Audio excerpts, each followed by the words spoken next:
The biggest issue for me and the biggest red flag for me is that you still kind of keep chatting with other girls and you still keep inviting other people into, I guess, your relationship. Tell you what she's not saying. While she was staying with me, I have this group called Steiner's Anonymous. She wasn't active. She was active with you. She was interested in you and found you extremely attractive. And yeah, she called me cute. What's going on, people? We are back again with another Moving Mad video.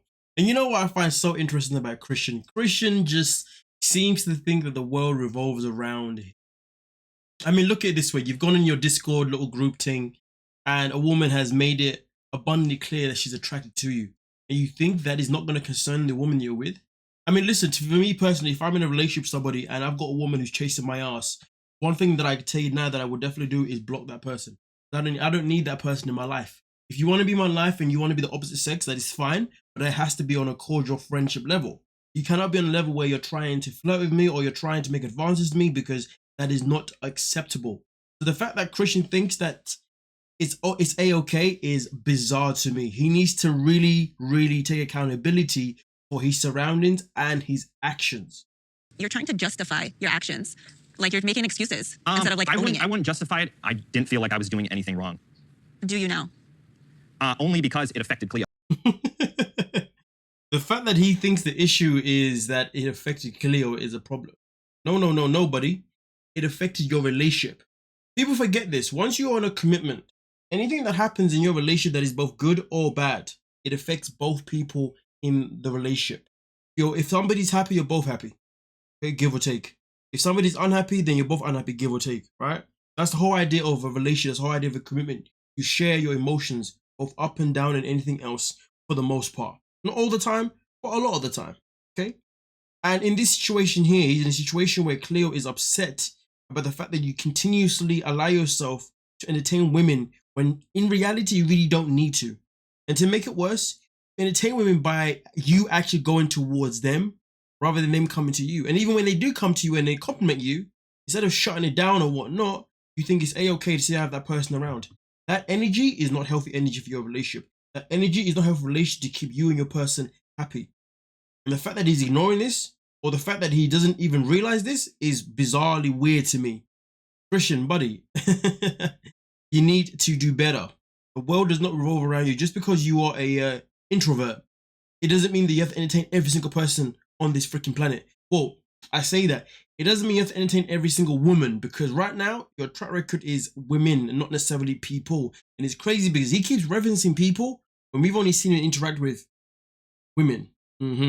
Bar public scene. I'm there to have fun. I'm not there to be a square and sit in a corner but and Christian, not talk to you will women. have to change that if you want a healthy relationship. Yeah, you have to change that part. Well, I know It's just me. You're kind of validating like your behavior. Like, see, the biggest issue with Christian is that he only sees things the way he wants to see things. In fact, he wants to find someone who's going to allow him to continue behaving the way he wants to behave.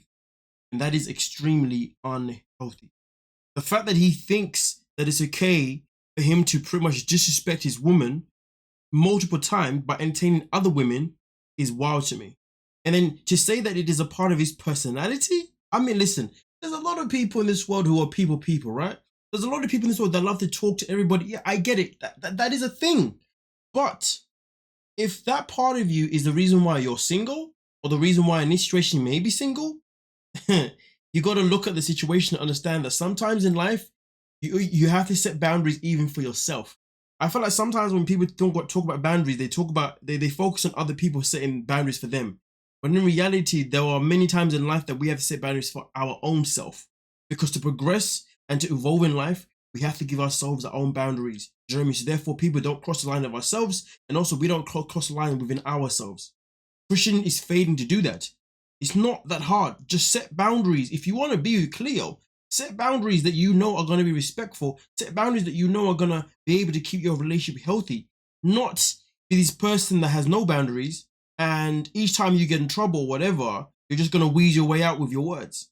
Like, come on, that's not healthy. Because you're going to spend the rest of your life always having to find an excuse of why it's okay for you to do certain things.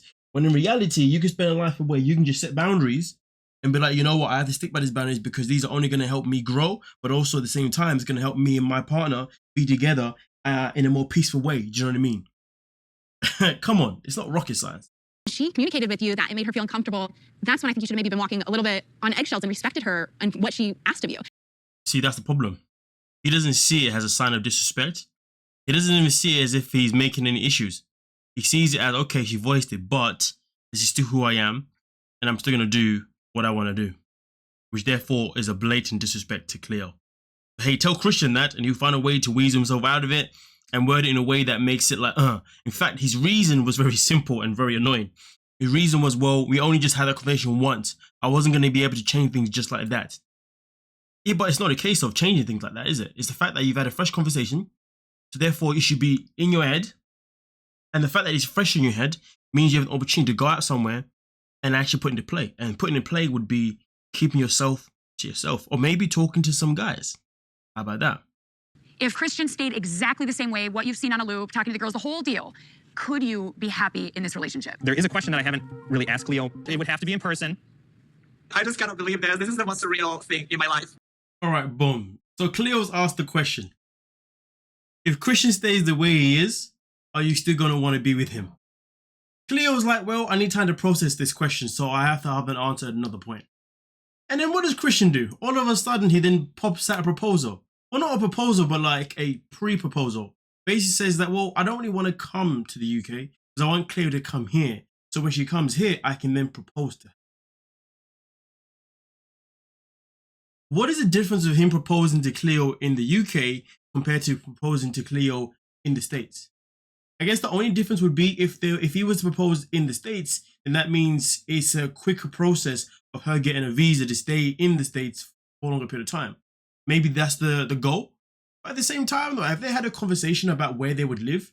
Have they agreed that they would want to live in the States? Or would it be the UK? That's the other question. But either way, though, that question is really irrelevant right now because it is abundantly clear to me that as soon as the question was given to Cleo, he felt, or at least I feel like he may have felt as if he was losing somewhat of a control of his relationship. So he was like, you know what? How can I rein this in so therefore, Cleo can basically not have an option to think about my behavior? What does he do? He does the one thing that I'm assuming Cleo has never had before. I mean, you know how desperate Cleo is to just be with someone that just wants to accept her. Boom, bam. He's like, well, I want you to come here so I can propose to you. I don't think he went to the tell-all with that in hand. I think that popped up in his head right at that moment. Because if he had gone there with the plan, then he would have gone there with the plan to actually propose, not with this idea of pre-proposal. Because make that one make sense. I'm just saying, this is Christian. He's not a stupid guy. He knows how to play the game. He knows how to manipulate. And he definitely knows how to talk the talk for the most part. That's just my thoughts. But you guys let me know what you're thinking and we can talk about it if you do what I'm saying. Don't forget to like, subscribe, and of course, peace.